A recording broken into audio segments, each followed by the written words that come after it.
నమస్తే అండి. నా పేరు కృష్ణవేణి. నేను ఒక స్కూల్ రన్ చేస్తున్నాను మౌలాలి హౌసింగ్ బోర్డ్‌లో. దానికోసమని 10 ఇయర్స్ రిజిస్టర్డ్ లీజ్ డీడ్ తీసుకున్నామండి. కరోనా అప్పుడు మా ఓనర్ లోపలికి తాళాలు పగలగొట్టి లోపల వెళ్ళిపోయి అంతా ఫర్నిచర్ డ్యామేజ్ చేశాడు. ఫర్నిచర్ మొత్తం అంతా అక్కడి నుంచి తీసేశాడండి. ఎఫ్ఐఆర్ అయింది.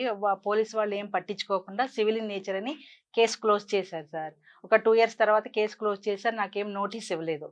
దాని తర్వాత అతను మాకు రిజిస్టర్డ్ లీజ్ డీడ్ ఉండగా వేరే అతనికి ప్రమోద్ రెడ్డి అని అతనికి నోటరీ రాశాడండి. అతని దగ్గర అడ్వాన్స్ తీసుకుని మమ్మల్ని లోపల లేకుండా కోర్టుకెళ్ళి ఇంజంక్షన్ తెచ్చుకున్నాడండి. మమ్మల్ని లోపలికి వెళ్ళనీయకుండా నేనేమో పిల్లలతో చాలా ఇబ్బంది పడుతున్నాను. అప్పుడు నేను శరత్ కుమార్ అని ఒక లాయర్ దగ్గరికి వెళ్ళాను.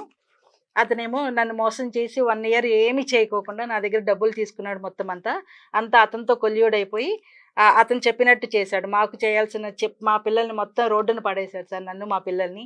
అతను అలా చేస్తున్నాడు కదా అని చెప్పి నేను సుంక నరేష్ అని ఇంకొక అతని దగ్గరికి వెళ్ళాం సార్. అతను కూడా డబ్బులు తీసుకుని ఒక్కసారి కోర్టు అటెండ్ అయ్యాడండి.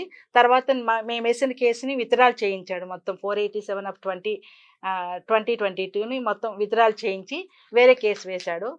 ఇతనేమో ఇప్పుడు కేశవరెడ్డి అనే అతను అమ్మేశానని చెప్పి మాకు రిజిస్టర్ లీజ్ డీడ్ ఉండగా అమ్మేశానని వేరే వాళ్ళకి అమ్మేశాడు సార్. సేల్ డీడ్ పెట్టాడు. అది నా దగ్గర రిజిస్టర్ లీజ్ డీడ్ ఉండగా ఎట్లా అమ్మేస్తాడు? రిజిస్టర్కి మేము కంప్లైంట్ చేశాము, బట్ వాళ్ళు ఏమి యాక్షన్ తీసుకోలేదండి ఇంతవరకు. ఇప్పుడు మాకు కోర్టు నోటీస్ ఉంది, మా కోర్టు నుంచి ఆర్డర్ వచ్చింది. ఇప్పుడు సార్ మాకు ఇప్పుడు కోర్టు నుంచి ఆర్డర్ ఉంది సార్. అయినా కూడా దాన్ని ఏమి ఇంప్లిమెంట్ చేయమని కుషాయిగూడ పోలీసులో మేము కంప్లైంట్ చేసినా కూడా వాళ్ళు ఏమీ యాక్షన్ తీసుకోకుండా మాకు సంబంధం లేదు అంటున్నారు సార్. ఇది సివిల్ ఇన్ నేచర్ అని చెప్పి వాడు మొత్తం స్కూల్ని లోపల ఫర్నిచర్ ఇట్లా ఇరక్కొట్టేసి మొత్తం ఇలా చేసినా కూడా ఇది సివిల్ ఇన్ నేచర్ అని చెప్పేసి అంటున్నారు సార్.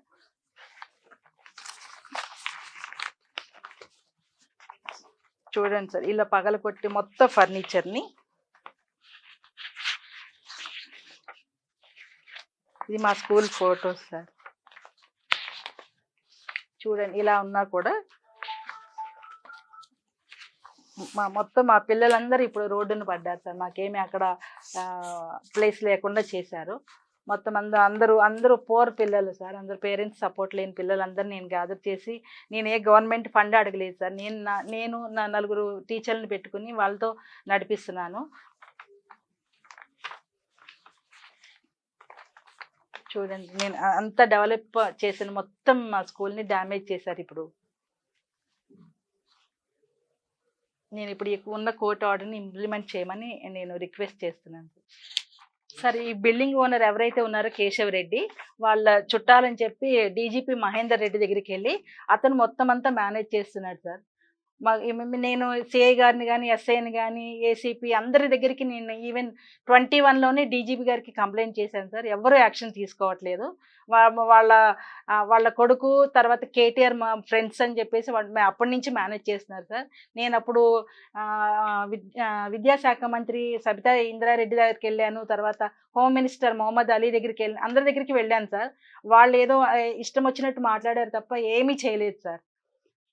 ఇప్పుడు నా పిల్లలందరూ రోడ్డు మీద ఉన్నారు సార్. వాళ్ళు 4 ఇయర్స్ నుంచి వాళ్ళ ఫ్యూచర్ని వాళ్ళ చేతుల్లో పెట్టుకుని వాళ్ళు ఇష్టం వచ్చినట్టు చేస్తున్నారు. మొత్తం అందరి పిల్లలు వాళ్ళందరూ కూడా రోడ్డు మీద పడ్డారు సార్. ఇప్పుడు ఈ లాయర్ కానీ నరేష్ని వీళ్ళు ఎంతెంత డబ్బులు తీసుకుని వాళ్ళు ఏం చేయకపోగా జడ్జి గారికి అన్ని అబద్ధాలు చెప్పారు సార్. ఉన్న నిజాలన్నీ దాచిపెట్టి మొత్తం అబద్ధాలు చెప్పారు సార్. వీళ్ళిద్దరిని ఎవరు నమ్మకూడదని, తెలిసినంత వరకు ఎవరు తెలిసినా కూడా వీళ్ళిద్దరు ఎవరు అప్రోచ్ అవ్వకూడదని నా ఒపీనియన్ సార్. ఇప్పుడు నన్ను మా పిల్లల్ని ప్రొటెక్ట్ చేయాలని నేను కోరుకుంటున్నాను.